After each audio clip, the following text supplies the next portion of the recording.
Grabe, tumataas yung balahibo ko. Baka pa, wala namang ibang pumapasok dito, hindi ako lang.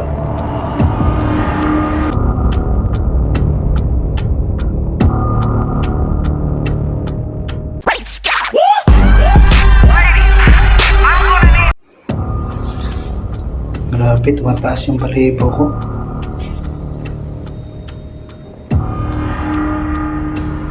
Ngayon ko lang napansin, may nakaapak pala na nakapangat dito. Ito yung bakas nyo.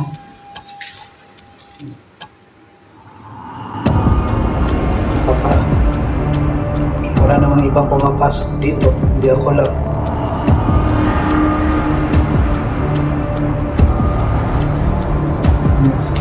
Yung bakas nyo. Nakapaa.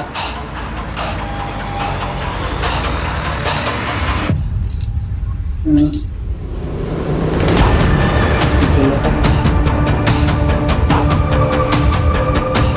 na dito.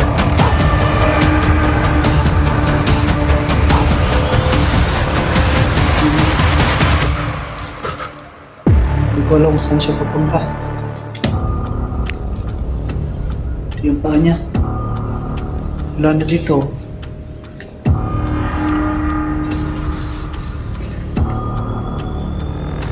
Grabe.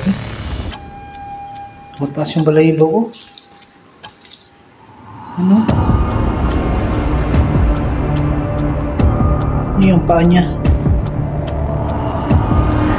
Ano? Ayan.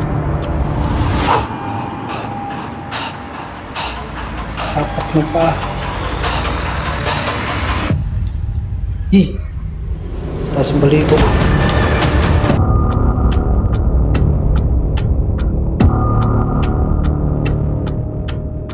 Grabe talaga mga kabady. Hindi ako makapaniwala sa nakita ko. Pagdating ng 11:48 ng gabi, pangatlong monitor ko na sa loob. Galing ako sa loob ng CR kasi ihihin na ako at pagkatapos ko umihi, lumabas na ako. Doon ko na nakita ang puro apak or basak ng paa nga sobrang laki, parang paa ng isang kapre. At puro mahahaba ang mga kuko niya mga kabady. Nagtataka kasi ako, wala namang ibang tao sa loob kundi ako lang mag-isa. Doon na ako nakaramdam ng takot sa sarili ko at tumindig ang lahat ng mga balahibo ko. Kaya kayo na ang umusga kung totoo ba iyon sa nakita ko o maniniwala ba kayo. Please follow sa aking FB page at sa aking YouTube channel. Hanggang dito na lang yung video ko. Daghan kayong salamat sa inyo mga kabady.